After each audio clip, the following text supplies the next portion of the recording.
नमस्कार दोस्तों, इस वीडियो में आपका स्वागत है। आज की इस वीडियो में हम लोग कैंसर के बारे में चर्चा करेंगे।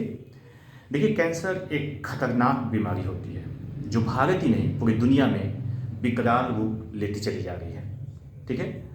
वैसे देखा जाए तो कैंसर का सबसे पहला लिखित दस्तावेज जो है वो इजिप्ट से मिलता है, लगभग 1500 बीसी वर्ष पुराना है।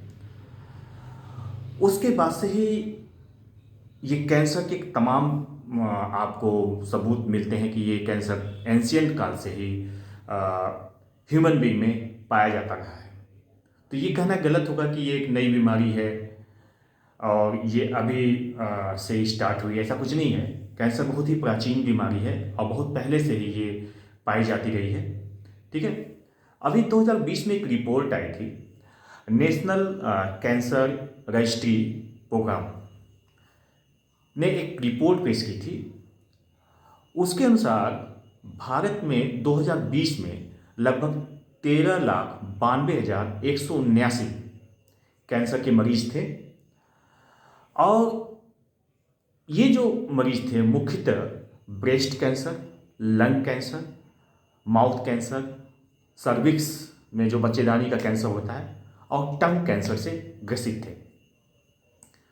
इस रिपोर्ट में यह भी कहा गया कि कैंसर पुरुषों की अपेक्षा महिलाओं में ज्यादा पाया जाता है। इस प्रोग्राम के तहत जो नेशनल कैंसर रजिस्ट्री प्रोग्राम था, जो उसने एक जो रिपोर्ट पेश की थी, उसके अनुसार 1 लाख पुरुषों पर 94.1 पुरुष जो थे वो कैंसर से ग्रसित पाए गए,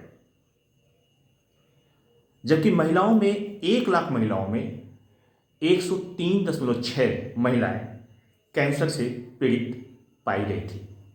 ठीक है। नेशनल कैंसर रजिस्ट्री प्रोग्राम ने अपनी रिपोर्ट में एक चौंका देने वाला रिपोर्ट ये भी पेश किया कि पिछले 4 वर्षों में जो कैंसर की गति थी, वृद्धि की गति थी, वो लगभग 10% थी। ठीक है। उसने अपने रिपोर्ट में ये बताया कि 27.1% जो कैंसर के मरीज थे वो तंबाकू के सेवन के कारण बने थे। यानी तंबाकू के सेवन से सबसे ज़्यादा भारत में कैंसर के मरीज पाए गए, जिनकी संख्या थी 27.1%। ठीक है। महिलाओं के केस में सर्वाधिक कैंसर जो था वो स्तन कैंसर, जिसको ब्रेस्ट कैंसर कहते हैं, उनकी संख्या पाई गई लगभग 2 लाख। इसके बाद सेकेंड नंबर पे सर्विक्स कैंसर वाली महिलाएं पाई गई, जिनकी संख्या लगभग 75,000 थी, 75,000 के लगभग। ठीक है। अगर संपूर्ण भारत की बात की जाए तो कैंसर के सर्वाधिक मरीज नॉर्थ ईस्ट राज्यों में रिपोर्ट किए गए। जो उत्तर पूर्वी राज्य है, जैसे मिजोरम, ठीक है, अरुणाचल प्रदेश, आसाम, मणिपुर, नागालैंड, तो इन एरिया में कैंसर के सबसे ज़्यादा मरीज पाए गए। और इन स्टेट्स में भी सबसे ज़्यादा मिजोरम में कैंसर के मरीज पाए गए। ठीक है। जिनकी संख्या थी प्रति लाख में 269.4, यानी 1 लाख संख्या में 269.4 कैंसर से पीड़ित पाए गए। ठीक है।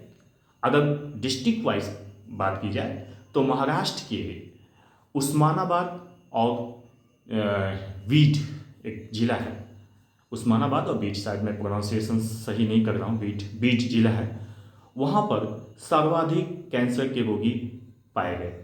ठीक है। 2020 के डाटा के अनुसार ये देखा गया कि लंग कैंसर से 23% लोगों की मौत हो गई। ठीक है। दूसरे नंबर पर कोलोन और रेक्टम कैंसर से हुई मौतों का आंकड़ा बताया जाता है, जिसकी मात्रा 9% के लगभग थी। ठीक है। तीसरे नंबर पर पैंक्रियास कैंसर, जिससे मरने वालों की का आंकड़ा 8% था।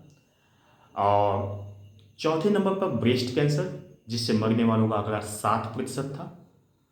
उसके बाद प्रोस्टेट कैंसर, जिससे मरने वालों का आंकड़ा 5% था, और लीवर कैंसर जिससे मरने वालों का आंकड़ा 5% बताया गया। देखिए, जो कैंसर होता है हमारे कोशिकाओं शरीर के किसी भी कोशिकाओं से ये प्रारंभ हो सकता है। देखिए, हमारे शरीर में 10 to the power 14 सेल्स पाए जाते हैं। मतलब अगर आप 10 के आगे 13 शून्य लगा देंगे तो जितना बनता है लगभग 100 मिलियन सेल हमारे शरीर में पाई जाती है। इन कोशिकाओं में से कोई भी एक कोशिका जब अनकंट्रोल अनियंत्रित रूप से डिवाइड करने लगती है तो कैंसर का रूप ले लेती है। ये कोई एक कोशिका भी हो सकती है और या कोशिकाओं का छोटा सा समूह भी हो सकता है। देखिए, कोशिका के अंदर, सेल्स के अंदर डीएनए पाया जाता है न्यूक्लियस में, और ये डीएनए जो फ्रेगमेंट ऑफ डीएनए होता है, पार्ट ऑफ डीएनए जो होता है, उसको हम जीन कहते हैं। उसमें से कुछ जीन जो होते हैं वो कोशिकाओं के विभाजन को नियंत्रित करते हैं। जब इस जीन में डिफेक्ट आ जाता है तो जो कोशिकाएं होती हैं वो अनियंत्रित ढंग से डिवाइड करने लगती हैं, विभाजित होने लगती हैं।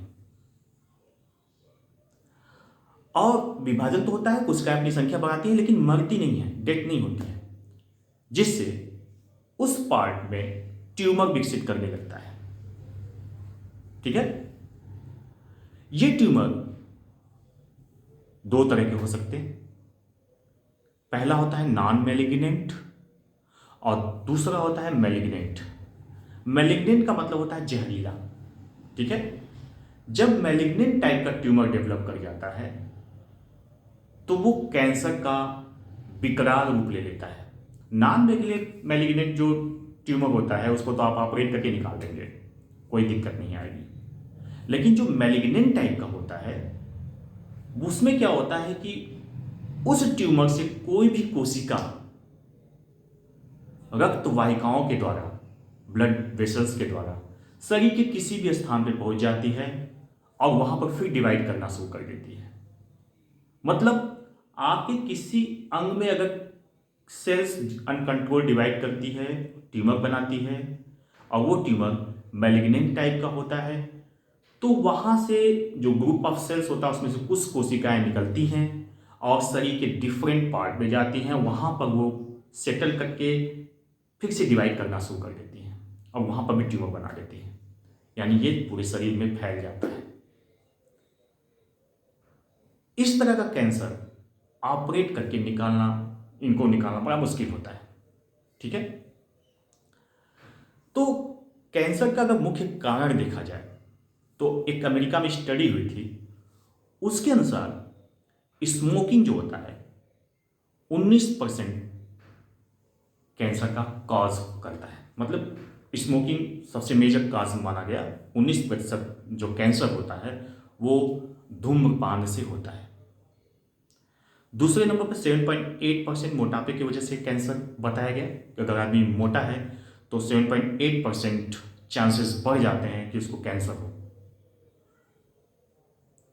तीसरे नंबर पे अल्कोहल को मेन रीजन माना गया। जो लोग अल्कोहलिक होते हैं, शराब पीते हैं, दारू पीते हैं, ठीक है, उनको भी कैंसर होने का चांस ज़्यादा होता है। लगभग 5.6% लोग ऐसे थे जो कि अल्कोहलिक थे और उनको कैंसर हुआ। चौथे नंबर पर अल्ट्रावायलेट रेडिएशन, यानी आप धूप में काफ़ी देर तक ओपन खड़े रहते हैं, आपका काम ऐसा है कि आपको डायरेक्ट सनलाइट पड़ती रहती है, ठीक है, तो वो भी कैंसर का काज हो सकता है। ठीक है, ऐसा अमेरिकन स्टडी में बताया गया कि 4.7% लोग जो कि अल्ट्रावायलेट रेडिएशन के वजह से कैंसर से ग्रसित हो गए। अमेरिकन स्टडी में यह भी बताया गया कि जो लोग कम फिजिकल एक्टिविटी करते हैं, यानी हिलते डुलते नहीं हैं, घर पे पड़े रहते हैं, लेटे रहते हैं, बैठ के काम करते हैं, उनकी फिजिकल एक्सरसाइज नहीं हो पाती है, उसमें से 2.9% लोग कैंसर से ग्रसित हो जाते हैं। ठीक है, इसके अलावा पुअर डाइट, अगर आपका खान पान अच्छा नहीं है, आप खराब खाना खा रहे हैं, तब भी कैंसर होने का चांस 1.9% ज़्यादा बढ़ जाता है। ठीक है। पुअर डाइट का मतलब कि जैसे कि आप फास्ट फूड खा रहे हैं, मैगी खा रहे हैं, पास्ता खा रहे हैं, तली भुनी चीज़ों का प्रयोग कर रहे हैं, मीट खा रहे हैं, मांसाहार कर रहे हैं, तो ये भी कैंसर का कॉज होता है। तो अगले वीडियो में हम लोग चर्चा करेंगे कि किस तरह का फूड, किस तरह की डाइट लेकर हम कैंसर से बच सकते हैं। ठीक है। नमस्कार।